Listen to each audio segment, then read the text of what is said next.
Los capítulos emitidos en este podcast no suplen una consulta médica o nutricional.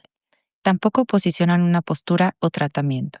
Son únicamente charlas con profesionales del área de la salud que nos brindan conocimiento para público en general. Para diagnosticar y brindar tratamiento oportuno, acércate a tu médico y nutriólogo de confianza. Hola, bienvenidos a un episodio más de Nutrición en un Clic. El día de hoy es un episodio muy especial porque estoy feliz de que un amigo nos está acompañando para el episodio más esperado. Por ahí una paciente me decía, ese va a ser un episodio que me va a emocionar porque son de mis médicos favoritos. Así que ahí hay club. El título de este episodio se llama ¿Qué papel juega tu anestesiólogo bariatra y lo que nadie te cuenta? Hoy vamos a conocer de este ladito, donde a veces no los vemos tanto, pero ellos juegan un papel importantísimo en que la cirugía sea exitosa y que tú, mira, no tengas dolor y estés perfectamente bien. Así que para este momento nos acompaña el doctor Jesse Barradas, quien tiene una carrera muy extensa, ha tenido una gran formación y el día de hoy es un honor que estés aquí con nosotros, amigo. ¿Cómo estás? ¿Qué tal, Jackie? Muchas gracias por la invitación. Todo muy bien, muchas gracias. Sí, muy bien. Pues abrimos esta conversación con conocerte un poquito más. Cuéntanos acerca de ti, tu formación, por qué llegaste hasta este punto de la cirugía bariátrica. Bueno, primeramente yo estudié medicina aquí en la Universidad de Michoacán. Posteriormente hicimos anestesiología. Realmente mi plan en una forma inicial no era hacer anestesiología, era hacer terapia intensiva, pero tenía que tener una troncal. Entonces, realmente el mundo de la anestesia no nada más es desconocido para el paciente, también realmente es desconocido para los médicos en formación. Anestesiología no es como, no en todas las universidades del país te hacen rotar o te dan clases de anestesia. Entonces, si no tienes familiares o te involucras mucho durante tu formación, es un campo en el que no conoces, ¿no? Entonces, yo estudié anestesiología con la intención de hacer terapia intensiva porque te piden una troncal. Una de ellas es anestesiología. Haciendo anestesiología, yo realmente le agarré mucho aprecio, me enamoré de la anestesiología. Después de anestesiología hice terapia intensiva. ¿Sí? Anestesiología en Morelia y terapia intensiva en la Ciudad de México. La Ciudad de México. Después de esto, me gustó otra área más, que era el área de trasplantes de órganos abdominales.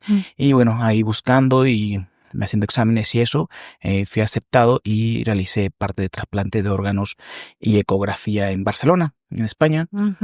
Es donde yo entro al mundo de la bariatría, porque dentro del departamento de trasplantes, hígados, páncreas, era parte intestinal también, meter pacientes cuando no había trasplantes en pacientes bariátricos. Entonces yo ahí fui muy inquieto y me fui metiendo y me llamó mucho la atención el área del manejo del paciente con enfermedad de obesidad. Y bueno, aquí fue donde yo me empecé a involucrar.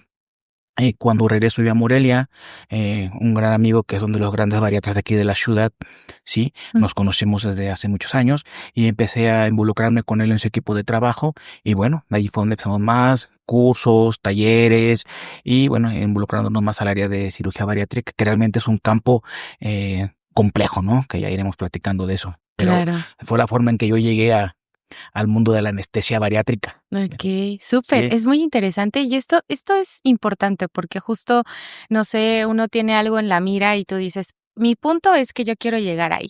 Pero en el transcurso del camino es donde vamos eligiendo todas estas áreas. Qué bonito. Y eres uno de esos profesionales que se les ve la pasión en lo que hacen. Y eso es bien bonito de ver, porque no solamente se disfruta el trabajar en un equipo de esa forma, sino que también al final el que se beneficia es el paciente, gracias a eso. Muy bien. Y desde antes, o sea, desde esta parte, cuando tú estabas pensando, ok, voy a hacer terapia intensiva y se cruza este tronco que es la anestesia, ¿qué te llevó? ¿Qué te motivaba hacia la terapia? Antes de eso. Mucho antes, claro. En una parte inicial, yo fui paramédico por muchos años. Por muchos años. Entonces siempre me involucré mucho en la parte de las emergencias médicas, que era mi objetivo inicial. El objetivo inicial mío era ser médico de urgencias durante toda mi carrera.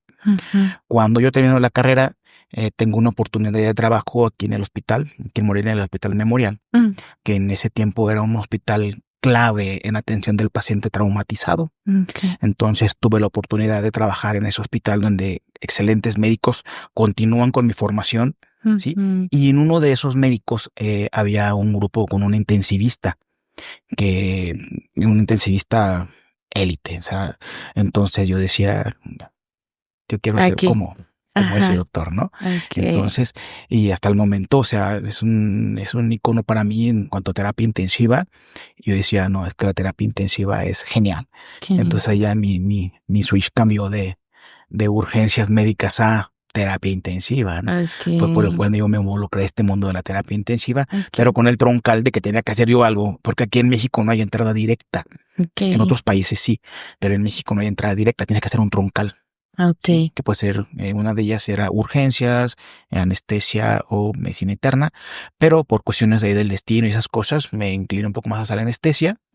Y bueno, fue el motivo por el cual logré concluir como terapia intensiva, ¿no? Okay. Y oye, yo nunca te he preguntado por qué medicina. Sí hemos platicado de que si en la familia hay médicos o no, pero ¿por qué medicina? Fíjate que tengo familiares médicos, tengo tíos médicos, tengo primos médicos. En mi familia directa, no tengo médicos. Okay. Hermanos, papás, no tengo médicos. Yo en un inicio quería estudiar arquitectura. Me gustaba mucho la arquitectura. No, Mucho, te veo cara de arquitecto. Mucho la arquitectura, de verdad. O sea, la arquitectura era mi sueño. En Okay. secundaria, prepa era mi sueño. Pero cuando entro a la preparatoria, es cuando entro al grupo de rescate de Cruz Roja, de muchos años. Y ya, de ahí le agarré yo cariño a la medicina. Okay. Pero estuve en un brinquito, así en un hilito entre estudiar medicina o arquitectura. Entonces, así de una noche a otra dije arquitectura, le dije, no, mejor medicina. Acá está el corazón. Pero yo jamás medicina, yo no tenía planeado estudiar medicina. Okay. O sea, fue así en un clic de medicina. Sí, claro. Sí, te llamó el camino. Sí. ¿Qué es algo que te ha regalado tu especialidad?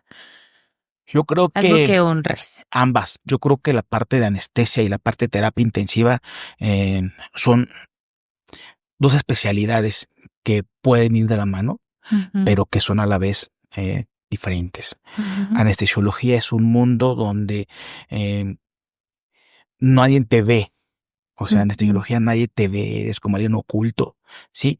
Terapia intensiva, todo mundo sabe que existe terapia intensiva, pero en ambas coinciden en algo, que en ambas tú tienes al paciente más grave de los hospitales, ¿sí? Aparte del área de urgencias. Sí. Si fuera del área de urgencias, del área de choque, los pacientes más graves, más delicados, o estar en una cama de quirófano o estar en una cama de terapia intensiva.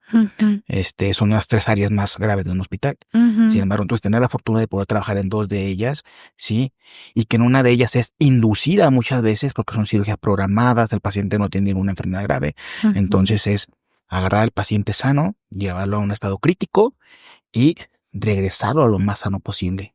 Y en la otra es llegar al paciente con lo más grave que pueda tener y con todo el equipo tratar de sacarlo adelante, ¿no? Entonces, esa parte a mí me gusta mucho, ¿sí?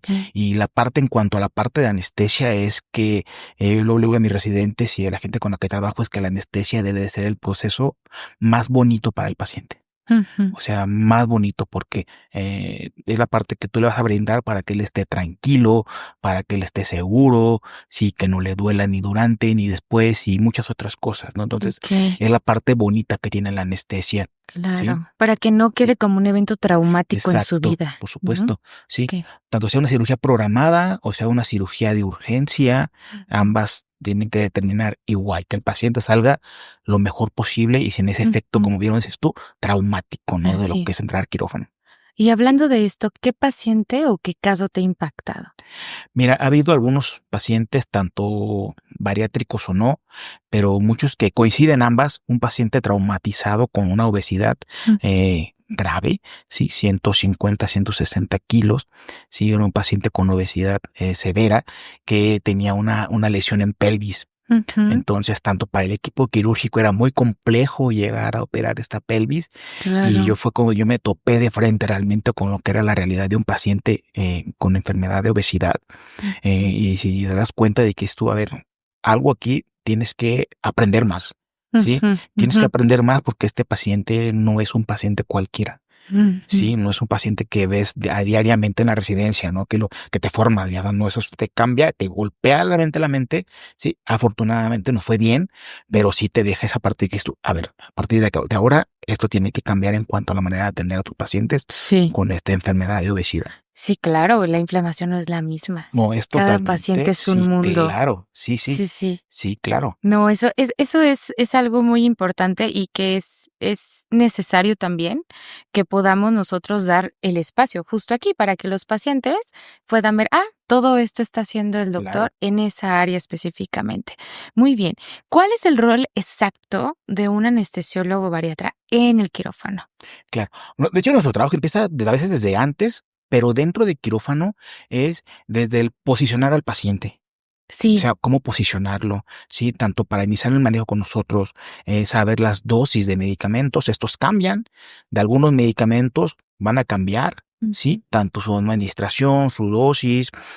Todos los medicamentos tienen una vida dentro de tu organismo en el cual hacen efecto y luego se eliminan. ¿Sí? Ujú.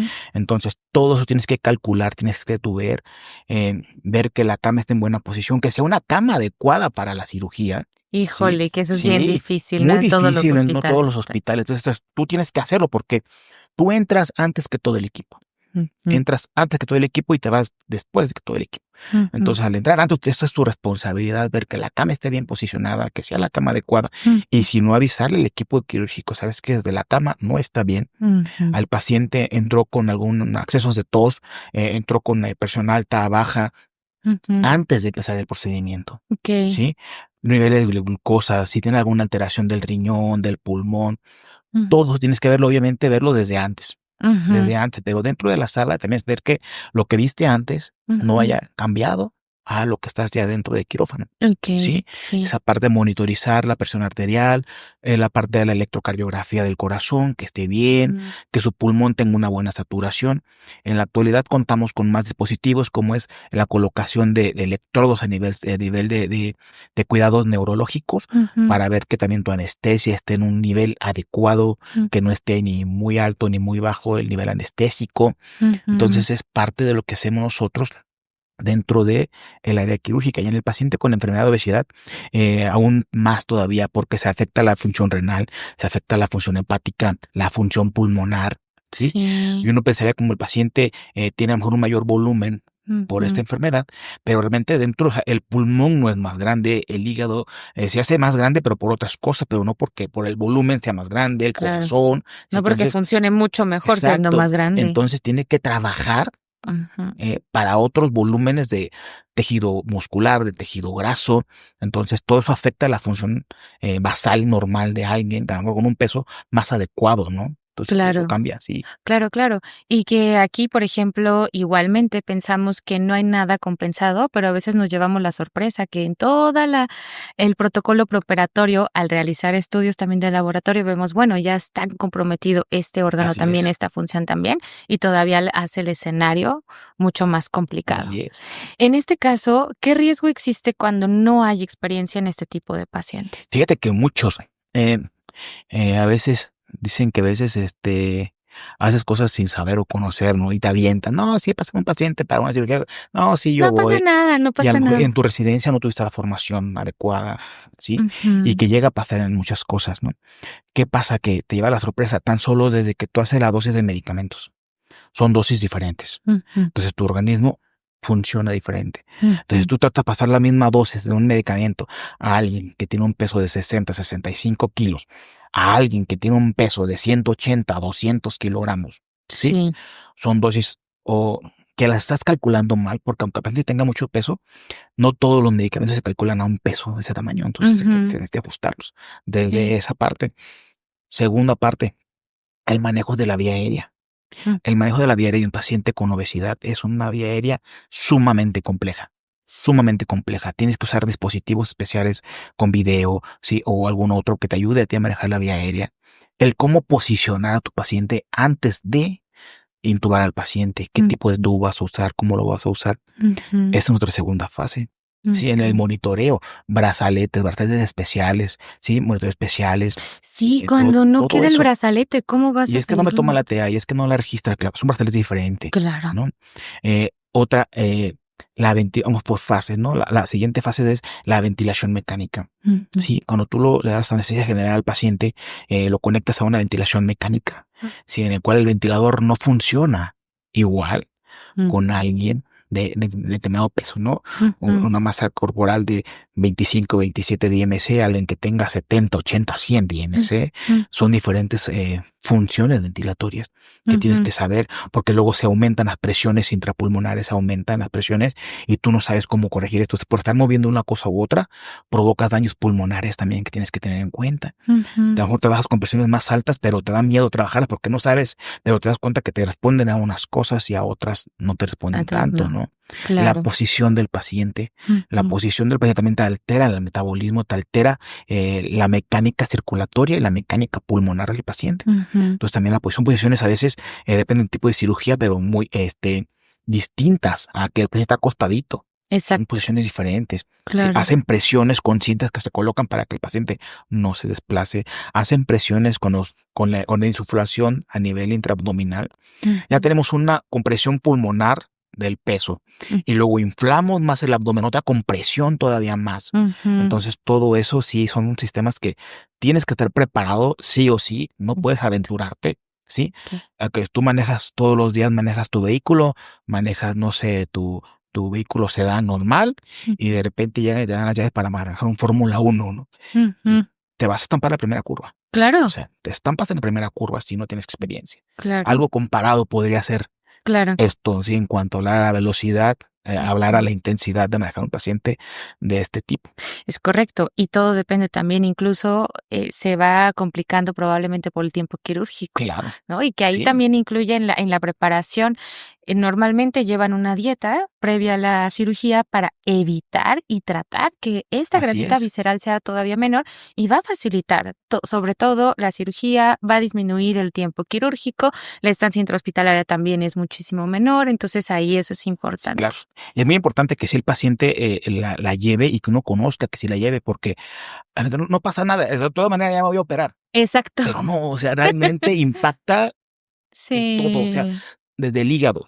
O sea, desde el tamaño del hígado, no es lo mismo que el cirujano entre y tenga un hígado enorme porque el paciente no siguió la dieta, a que si ya llevan la dieta que le dio nutriología, que le dio el cirujano, el hígado es, la verdad, tan solo hablamos de un órgano, el puro hígado, no hablemos de la grasa intestinal, ¿no? Exacto. Entonces, eso nos complica porque un hígado más grande, a él le cuesta más trabajo, va a requerir más aire en el abdomen, le va a comprimir más a mí, ese hígado con cualquier cosa que se lastime, se puede lesionar, entonces el paciente ahora ya tiene otra complicación, entonces es muy importante esta fase preoperatoria que se siga al 100%. Así es. Tengo pacientes que lo llegan y dicen, es que anoche me fui a cenar mi última hamburguesa. Es que me despedí de la Sí, o sea, no, por favor. Ya sé. Sí. Ya sé. Bueno, sí. Eso es algo que nos gustaría que no pasara, pero es que sí sigue pasando, claro, ¿no? Claro. O a veces piensan, no, yo me lo voy a guardar y no voy a decir nada. Al final se terminan dando cuenta. Claro, nos damos ahí cuenta. ya estando en quirófano, eso es algo irremediable. Muy bien. Y justo en esta evaluación preparatoria, ¿qué es lo que tú revisas? ¿Qué revisamos? Primeramente revisamos que hayan seguido la dieta. ¿Desde cuándo están con la dieta? ¿No? Porque eso también me sirve mucho. Porque todo cambia. O sea, también triglicéridos, colesterol, niveles de proteínas, a mí me alteran la función de los medicamentos. Sí. El hígado, es un hígado inflamado en el paciente que presenta obesidad. Es un hígado inflamado, es un intestino que también no está funcionando bien. Todo esto que sigamos la dieta. Nos vamos a la parte de los laboratorios para ver que tengamos una buena función tiroidea, una buena función renal, una buena función a nivel de hemoglobina, plaquetas, los tiempos de coagulación. Claro. ¿Sí? Toda esta parte, ¿para qué? Para yo saber ante qué estoy en la parte interna, lo que yo no puedo ver, cómo está funcionando el organismo. Que tengamos un buen riñón, un buen hígado, que sepa yo que mis medicamentos van a entrar y salir lo mejor, bien, la mejor manera, ¿no? Y ya estando con el paciente, valoramos. Valoramos porque hay pacientes que a lo mejor son a veces un poco impredecibles, pero pacientes que tienen un peso muy elevado, pero a lo mejor su complexión no es tanta, ¿sí? O viceversa. Pacientes que tienen una complexión muy amplia, ¿sí? Y el peso es menor, ya sea por la talla, por la distribución de la grasa. Exactamente. Entonces, todo eso a mí me afecta mucho. Exacto. A veces decimos, pacientes, que está bien pesado, pero no se ve tanto, ¿no? Pero es que esa grasa está en algún lado y está Ujú, adentro. Entonces, eso a ujú. nosotros nos complica también en la parte de los medicamentos, ¿sí? Claro. Y en la parte externa, a veces el paciente, no lo sé si es paciente es hombre o es mujer, Ujú, cambia, o sea, ya es ujú, diferente, ¿sí? ujú. Si es mujer, también hay que valorar también el abdomen, cómo está distribuido el abdomen, cómo tiene a lo mejor el tamaño de la parte de los senos, que también Ujú, nos obstruyen a veces para la intubación, para el manejo ventilatorio, para la compresión torácica. Si es hombre, si el tamaño del cuello, si fuman o no fuman, si toman ujú, alcohol, muy toman alcohol. importante. Si es hombre, por ejemplo, tenemos pacientes hombres con obesidad, que tienen el cuello muy ancho, la cara con la parte de las mejillas muy amplias, ¿sí? Y Ujú. aparte traen barba grande, bigote, y que eso nos afecta mucho al manejo de la vía aérea, Sí, ¿sí? hombre. Entonces, para poner una mascarilla, obviamente por el bigote y la barba, no nos sella, a nosotros nos fuga ese aire, que de por Claro. sí es complejo, y ahora si no tenemos un buen sellado, aún todavía más. Entonces, es parte también de lo que valoramos. Sí, si existen, por ejemplo, datos de varices o insuficiencia, si existe alguna alteración pulmonar, como algún ruidito por ahí que hagan, si te fumó, si causa algún ruidito pulmonar, ¿sí? Si está ansioso, si no está ansioso, qué tan tranquilo está. Sí, o ahora las complicaciones que tenemos post-COVID también, Todo entonces, eso nos arrastra muchísimo, ¿no? sí, De por sí el paciente con obesidad lo catalogamos como un paciente con inflamación crónica. ya, Entonces, partiendo de ahí, entonces esa inflamación altera todo. todo. O sea, no tenemos a nadie en basal. No hay nada basal. Es No, de cómo lo agarramos, pero no es un basal, de cómo lo agarramos para arriba. así es, Entonces son parte de las que nosotros valoramos todo dentro antes del proceso de la anestesia. así es, Ujú. así es. Sí, eso es muy importante. Y por algo se valora todo esto previo, justo para que todo sea exitoso. En esta parte de las recomendaciones que tú le podrías dar personalmente a los pacientes antes de la cirugía, si hoy tuvieras a alguien enfrente, ¿qué le dirías? Primeramente, que den el paso, no animarse a hacerlo. Sí, que se Ujú, animen a hacerlo, con gente obviamente que esté capacitada, con ujú, gente que esté certificada, sí, ujú. sí, hablando de los cirujanos, pero también del anestesiólogo, sí, también obviamente porque todos somos un equipo y yo no me voy a poner a meter un paciente para una cirugía cardíaca cuando no es mi campo laboral, ¿sí? Ujú, Y que a lo mejor sí sea anestesia cardiovascular, pero una cosa es que yo sepa, que yo haya entrado a cirugías cardiovasculares, y otra cosa es que yo sea alguien que puede sí meter cirugía cardíaca, ¿no? Entonces, claro, tienes que tener tu perfil de claro, adiestramiento y conocimiento de claro, lo que haces, ¿no? claro. Esa es una parte, conocer al equipo con el que estás yendo. Dos, Mm, ya una vez que fuiste, eh, seguir todas las indicaciones, el proceso psicológico, el proceso nutricional, el proceso quirúrgico, ¿sí? Si el paciente requiere terapias antes de, tanto terapia nutricional, terapia psicológica, terapia respiratoria, hacerlo y darle el tiempo. Ya que dio el sí. paso, darle el tiempo a la terapia psicológica, a la terapia nutricional, a la terapia respiratoria generalmente, porque pacientes que necesitamos que tengan terapia respiratoria hasta 3, 4, 5 semanas antes de la cirugía Ujú, para mejorar esta parte pulmonar ujú. durante el proceso quirúrgico y tengamos menos efectos postquirúrgicos. Eso es muy Sí, interesante, súper interesante, porque nadie habla realmente de eso. O luego dicen: "Ay, es que me da flojera, de verdad lo así es, tengo que hacer, ni siquiera siento tanto esfuerzo". así No, es. es que Eso sí, es está haciendo. importantísimo. Ujú. Si se necesita, y a mí como anestesiólogo, a mí me es, vaya, impresionante la forma en cómo responde un paciente que sí llevó esa actividad a alguien que no. Ahora, aparte de la dieta, que cumplan la dieta que se le da, sabemos que es una dieta muy Es difícil, un reto. muy ruda, Mm, pero sabemos, y también el mismo para él, saber que si cumplió ese reto mm, antes de la cirugía, va a ser mucho más fácil después. Si mm, antes de la cirugía no logró ese reto, ¿sí? De bajar el porcentaje que el cirujano le había dicho, el 10, el 20%, el 15% de lo que se plantea, depende con quién trabajes, ujú, eh, cuando llegue el momento, va a ser muy difícil que lo hagas después, ujú, ¿sí? Porque si ya tú lo traes, ahora, si tú lo haces, para nosotros es mejor.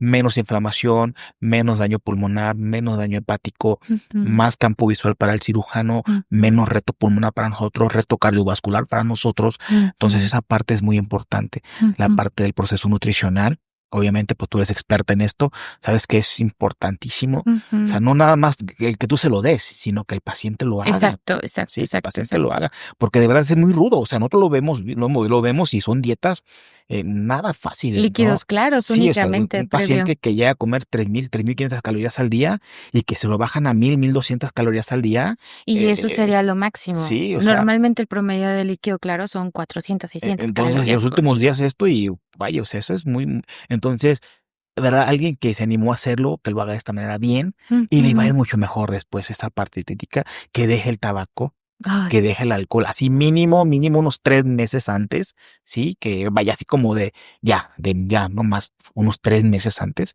y que vengan todo en conjunto con el proceso dietético, ¿no? Para que se sí, contemple todo esto. Entonces, yo creo que son como sí. que puntos así claves, entre otras cosas, ¿no? Aparte del ejercicio, que vemos que bueno, que el ejercicio nos ayuda en cierta forma, pero que más importante a lo mejor es llevar una buena dieta, llevar Ujú. buenos hábitos sin tabaco, sin alcohol, ¿sí? A lo mejor no ejercicio, pero sí estarse moviendo, Claro, actividad, ¿sí? Y cumplir con todo lo que se le diga al paciente, su laboratorio, exacto. su dieta, todo esto, ¿no? Sí, sí, sí. Ahí, por ejemplo, podríamos entrar más bien a romper el sedentarismo. Ajá. Ahora tenemos una técnica que le llamamos los famosos snacks. Ujú, Snacks de ejercicio, donde cada hora nos movemos 30 claro. segundos, un minutito, que puede ser desde pararnos, caminar alrededor de donde Sí, estemos, aprovecho, voy por un vasito de agua, y eso también ya nos está generando así es. lactato, lo que nos va a ayudar a favorecer, disminuir riesgo cardiovascular, inflamación, todo lo que estamos hablando. Así que claro que es importante. Ahora, yo me atrevería todavía a que yo sé que la cuestión de la adicción es fuerte y que aquí hay que entrarle todo el equipo, ¿no? A tratarla, pero los pacientes llegan y nos preguntan después de la cirugía, ¿y ahora sí ya puedo fumar?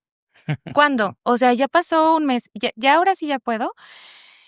Si nosotros ya conocemos y les explicamos todos los riesgos, híjole, sería muy bueno este momento para ahora sí dejarlo por Claro, completo y claro. decir: "Ya de verdad no voy a recurrir a esta ingesta o a esta, adicción", porque la verdad es que es la causa número uno Así de casi todas las complicaciones. así es. Es muy fuerte lo que puede hacer el Y tabaco. y es que, claro, esa parte del tabaco, o sea, nos afecta, digamos, es que nada más por la parte es que mi pulmón está sano, pero es que no es más el puro pulmón.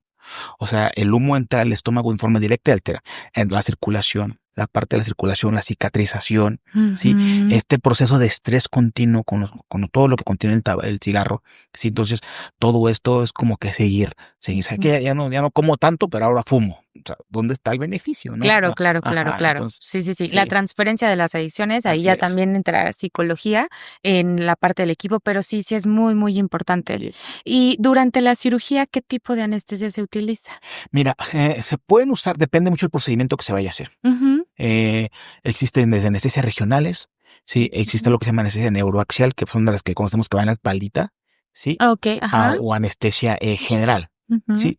En la actualidad se pueden usar las tres, depende del tipo de procedimiento que se vaya a hacer. ujú, Em, la más común por que todo lo que hacemos es a la anestesia general, ujú, o a veces que hacemos a lo que se llama anestesia multimodal, ujú, ¿sí? O combinada. ¿Qué es ujú. esto? Que luego damos, por ejemplo, anestesia neuroaxial que va en la espaldita para colocar medicamento para que tengamos menos consumo de fármacos a nivel intravenoso. Okey, Esa es una forma, ¿sí? okey. Otra es que damos anestesia general y cuando terminamos se aplica algo que se llama anestesia regional, que son métodos de aplicación de medicamentos generalmente guiados por ultrasonido en ciertas raíces nerviosas, ¿sí? Mm, Para bloquear tanto la parte de inervación a nivel abdominal, que mm, también disminuye parte del dolor. Eh, no siempre se pueden usar, obviamente, con ultrasonido o alguien a veces es complejo, ¿no? Paciente que sufre de obesidad, mm, tratar de rastrear, se puede hacer. O sea, son técnicas escritas y que las hemos llegado a hacer. Pero lo ideal es, no lo ideal, sino lo más común es anestesia general, mm. que es donde te ponemos medicamento por la venita, te quedas dormidito, te colocamos un tubo, te ayudamos a respirar, termina la cirugía y te quitamos el tubito. Okey. Pero pueden ser combinadas, si con una o con otra, con anestesia neuroaxial en espalda o con anestesia regional Mm, y medicamentos que no están anestesia. Ahora, dentro de la anestesia general hay otros dos rubros, que es anestesia general balanceada, en la cual son medicamentos intravenosos como son para que no tengas dolor, para que te quedes dormida, para que te relajes, más un gas que va por la ventilación para que tú permanezcas dormida durante toda la cirugía. Hay otro modelo que no lleva este gas de la máquina y que se llama anestesia total intravenosa, que son todos los fármacos, y de este hay otro mundo aparte, pero son todos los fármacos son dentro de tu vena. Entonces no llevas ningún gas. ¿Cuál es mejor? Las dos son buenas. ¿Cuál prefieres? La que sepas mejor. Entonces la que sepas. Y la que le convenga al paciente. Claro. Sí. Muchas veces tenemos patologías pulmonares por alguna u otra cosa que a lo mejor el pulmón no te es útil para administrar medicamentos. Entonces, pues te vas por una anestesia total. Okay. ¿Sí? O a veces tienes complicaciones de otro tipo. Entonces puedes usar cualquiera de las dos. En cuanto a ese tipo de pacientes, y cada vez se utilizan más la total intravenosa, depende en dónde estés trabajando, con quién trabajes. ¿Sí? Tiene mucho que ver con quién trabajes para ver. Hay pacientes que luego, ese tipo de anestesia luego tardan más tiempo. Y por ejemplo, mucha gente con la que yo trabajo hace una cirugía en 40 minutos. Sí. Entonces, o sea, apenas estás empezando todo a trabajar, ya acabaron. Sí, Entonces, sí. tienes que conocer a tu equipo para ver qué vas a usar, ¿no? Claro. Sí. Sí, al final es eso. Esa es la parte del análisis que tú realizas, es el área, y entonces ya se elige. Sí, esta parte del ultrasonido, sí, en el paciente obeso, por ejemplo, a veces que en nutrición lo podríamos utilizar perfectamente para diagnóstico de sarcopenia, también a veces no se puede utilizar. Sí, hay mucho sesgo desde las circunferencias. Tal vez no las podemos aplicar, la plicometría no se diga, esa tampoco, entonces sí. Y después de la cirugía, ¿qué cuidados posteriores quedan a cargo de anestesiólogo? Fíjate que de los principales es la analgesia. La analgesia es una de las partes que nosotros trabajamos porque tienes que ver qué fármaco les vas a aplicar al paciente. Es un fármaco muy potente y tú lo sacas con este fármaco muy potente a sala de recuperación o a su habitación. El paciente va a estar dormido, se obstruye, no puede respirar. La misma parte de la enfermedad de la obesidad hace que no puedan tener el aire, el cuello muy grande, roncan. También es importante, antes el paciente ronca antes de la cirugía, te va a roncar después de la cirugía. Entonces, este ronquido a nosotros nos afecta mucho en cuanto a la oxigenación. Entonces, parte de la analgesia es ver qué fármaco vas a usar para que le quite el dolor, pero que no lo saques tan dormido de sala. ¿Sí? Que salga tranquilo. Sí, no se quita el dolor al 100%, pero que sí disminuya. Sí, que sí disminuya lo más que puedas para que el paciente tolere, que aunque son cirugías laparoscópicas, no son nada tan molesta, pero la parte gástrica a veces tiene un cólico intenso. Sí, entonces, para que este dolor sea tan intenso, medicamentos que puede usar que no le afecten el hígado, que no le afecten el riñón. Entonces, eso es un reto esta parte, ¿no? Después. ¿Sí? Esa es una parte. Otra parte es la parte pulmonar. Muchos pacientes al salir de quirófano requieren que los apoyemos con ciertos dispositivos que hacen presión para que el paciente tenga este estímulo y siga respirando durante las primeras 1 o 2 horas, 3 horas después de la cirugía que se llegan a necesitar. La parte pulmonar también está a cargo de nosotros. ¿Sí? Otra parte es vigilar la parte que a lo mejor nosotros no la vemos, pero sí vigilar la parte del sangrado. ¿Sí? La parte de la función vascular, porque pueden hacer por la posición, por el gas, por el peso, por la estasis venosa, hacen trombosis. Entonces, ver que no tengamos alguna lesión pulmonar, cerebral o cardíaca por algún tipo de trombosis en alguna de las zonas. Claro. Entonces, también vigilar esta parte, ¿no? Entonces, ves que con la que trabajes, por ejemplo, en el equipo que trabajamos, tienen mucha precaución con esto, ¿no? Vigilan mucho la parte de la circulación con medias especiales, con medicamentos especiales. Entonces, si no lo vigilas antes o durante la cirugía, te va a dar problemas en el postoperatorio. Así es. Yo creo que yo como anestesiólogo son como que las partes primordiales que podíamos llegar a ver, ¿no? Esa parte de la analgesia, la función pulmonar, la presión arterial, o les baja mucho o se les dispara mucho. Entonces, también ver esta parte de la presión arterial que se puede ir para ambos lados. Depende de la patología previa del paciente. Claro. Que generalmente es el paciente que ya es diabético, que es hipotiroideo, que es hipertenso, que tiene alguna alteración cardíaca.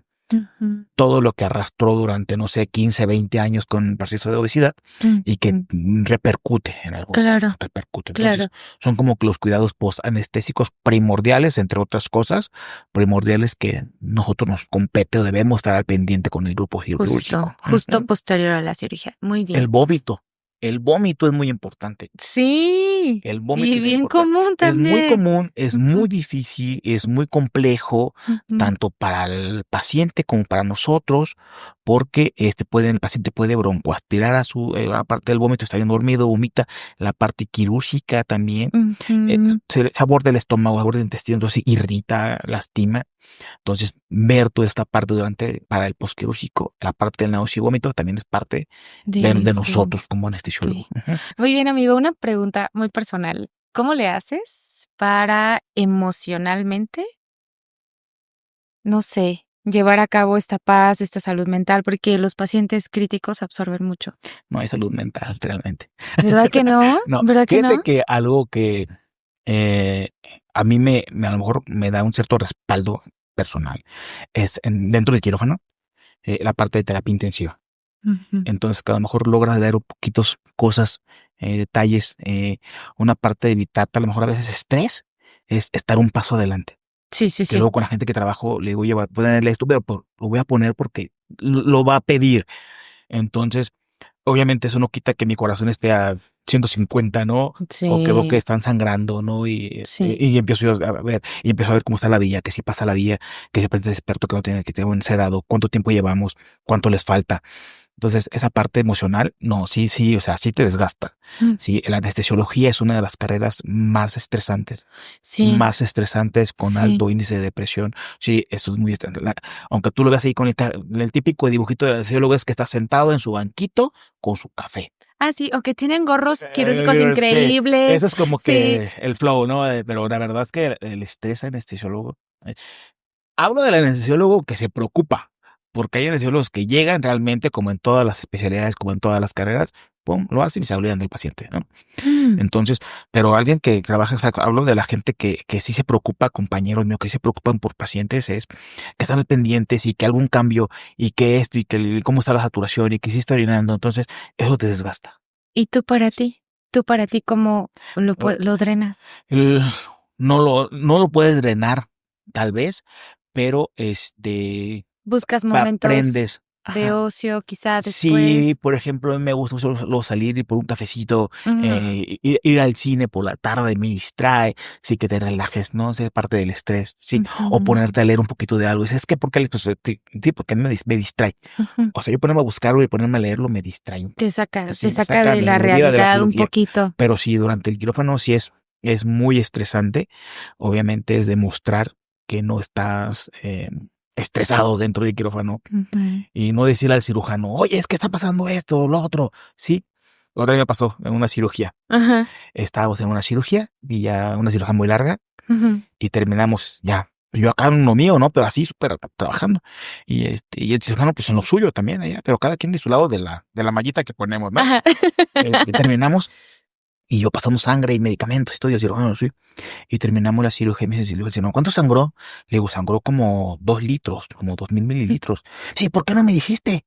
Le digo, ¿para qué? O sea, tú dedícate a lo tuyo, yo me dedico a lo mío. Por supuesto. Y cada quien tiene ese. Uno le mete presión al otro, eres impotente porque no puedes hacerlo, entonces. Ajá, o sea, apúrate ya, ¿y cómo va? Entonces, a ver, o sea, tú dedícate a lo tuyo. Entonces, una parte es no hablar, yo me concentro, me paro, me concentro en lo que estoy haciendo, para tratar de esa energía o ese miedo que a veces sientes, o esa presión, enfocarle y mejor pensar, carburar rápido, como decimos, y actuar. Entonces, pero eso no lo sacas, eso se te queda y hay cirugías que te quitan 5 o 10 años de vida.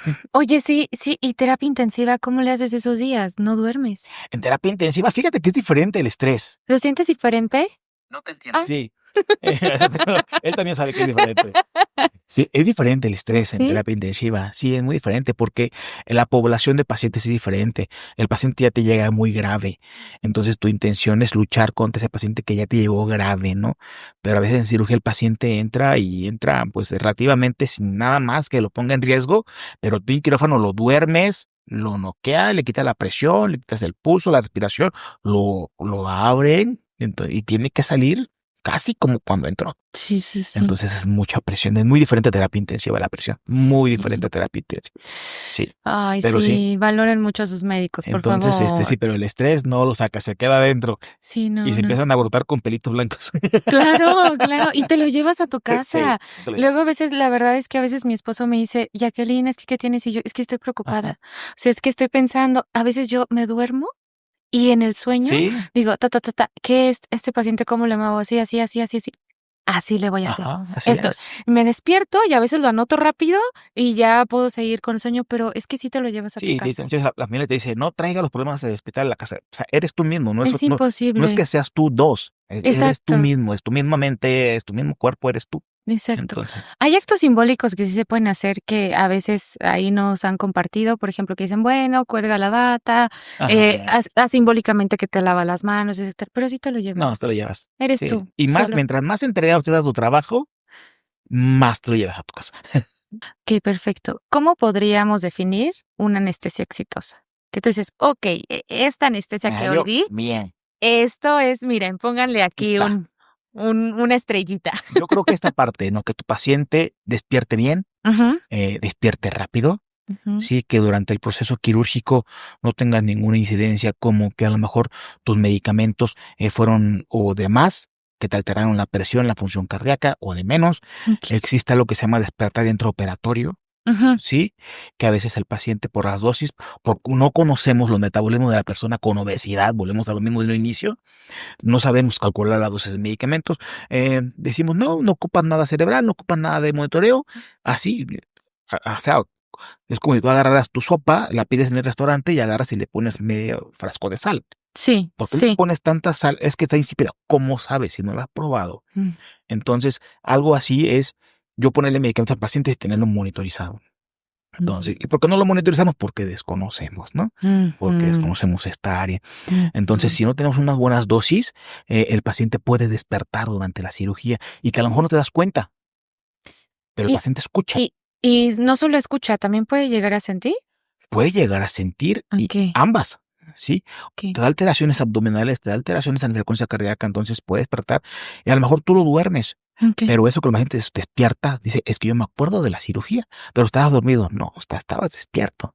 Nada más que como estabas relajado no te mueves. Entonces, todo esto es muy importante, ¿sí? Sí, sí, sí, que al final te quede el trauma ¿Y porque cómo hacemos recuerdas. esto? Claro, en la actualidad ya existen monitores para detectar desde la frecuencia cardíaca, la saturación, la presión arterial, para detectar si existe o no existe dolor durante la cirugía, Súper. si existe o no existe actividad cerebral durante la cirugía, Ok. que tu músculo esté bien relajado durante la cirugía, Mm, ¿sí? Entonces, como puntos así mínimos, entre más cosas que podemos monitorizar, pero puntos claves son esas, ¿sí? ok. Y que tengas un nivel, que el paciente esté en un nivel de todo, Mm, ¿sí? mm, Cuando empiezas, lo mantienes, terminas y el paciente regresa a su normalidad. así es. ¿Qué más para decir? Que el paciente despierte sin vómito, sin náuseas, que no se quede dormido después de la cirugía, Mm, que el mm, paciente sature bien, a lo mejor con puntitas nasales, que se las ponemos porque el paciente requiere oxigenación del nivel del campo quirúrgico, a mm, nivel pulmonar, porque aunque lo hagas bien o despiertes bien, pues no va a estar al 100%. ujú, En la anestesia existen varias partes de tu organismo donde se guardan, no en compartimentos, donde se guardan fármacos. ujú. Entonces, no todos los medicamentos se eliminan de todos los compartimentos en forma regresiva adecuadamente. Claro, Sí, claro, claro. uno de ellos donde se queda guardado muchos medicamentos es el tejido adiposo, la grasa. Entonces, pues esto te va a llevar minutos o hasta horas en que se eliminen. Mm, Pero tu función como anestesiólogo, como una buena anestesia, ujú, es de que los hayas calculado bien para que al final de la cirugía realmente lo que quede es mínimo y ujú, que no te cause ningún problema, que mm, no tenga tanto dolor, que un dolor sea tolerable, mm, que hasta usted, si tengo un coliquito, que diga, no me duele nada, dices tú, wow, me la mm. rifé, como dices tú, ¿eh? No me Sí, duele, no vomita, paciente despierta, ¿cómo estás? Bien, ¿sí? Yo creo que es como que esto, una bien. buena anestesia, Sí, sí, sí, sí. sí, sí. Sí, y no es por presumir, la verdad es que nuestros pacientes se la pasan muy bien después de su Sí, cirugía. Sí, sí, sí. Y luego a veces pasamos, un paciente me hizo reír tanto una vez, porque yo pasé, hola, ¿qué onda? ¿Cómo estás? Vamos a ver lo de tus líquidos. Y estaba muy serio. Y yo le dije, ¿qué pasó? ¿Te sientes bien? Me siento muy bien. Y yo, ¿y cuál es el problema? Ese es el problema. A mí no me hicieron la cirugía. Y yo, claro que sí te lo hicieron. No, háganme una radiografía. Yo quiero ver. necesito ver.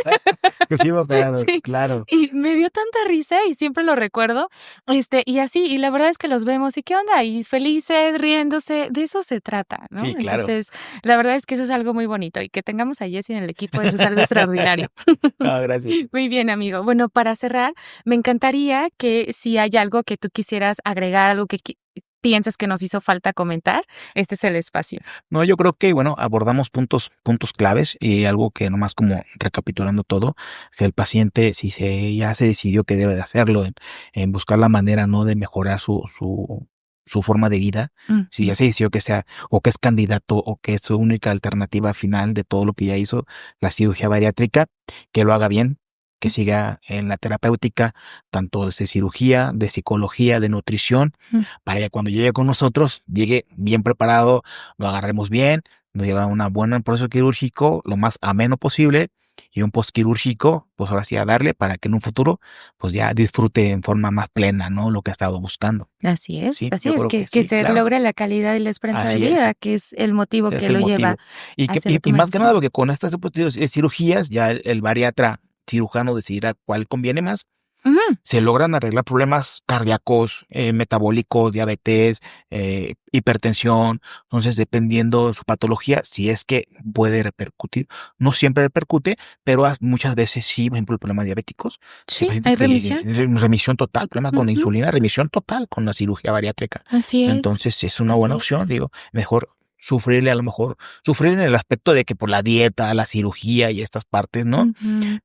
3, 4 meses, 6 meses a 30, 40 años con medicamentos, ¿no? Exactamente, exactamente. Sí, sí, esa es la parte bonita y que se sientan justo acompañados con todo el equipo porque de eso se trata. Al final, por eso tenemos el espacio para cada uno, para que cada uno actúe y tenga la parte de su trabajo porque es así. Zapatero a tus zapatos. Nadie se va a meter en el área del otro porque al final nos necesitamos a todos y somos un ente así de completo. Así Entonces, es. muy bien, amigo. Pues muchísimas gracias No, a por ti por la estar el día invitación. de hoy aquí. Me encantaría volverte a invitar para más, para Hombre. terapia intensiva, para ver más cosas, porque Claro, es muy con gusto. importante.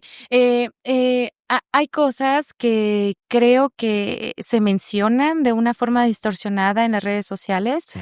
Tal vez no es con la mala intención, pero las personas a veces lo cuentan desde esta parte de la Ignorancia a veces, experiencia. sí. Ajá, entonces creo que es muy bonito que quien está al frente de esto pueda decir, mira, las cosas se hacen así, esta es la experiencia, Así estas es. son las bases que se tiene, porque una cosa es hablar desde la experiencia y otra cosa es hablar desde la evidencia, Así que es son cosas muy correcto. diferentes.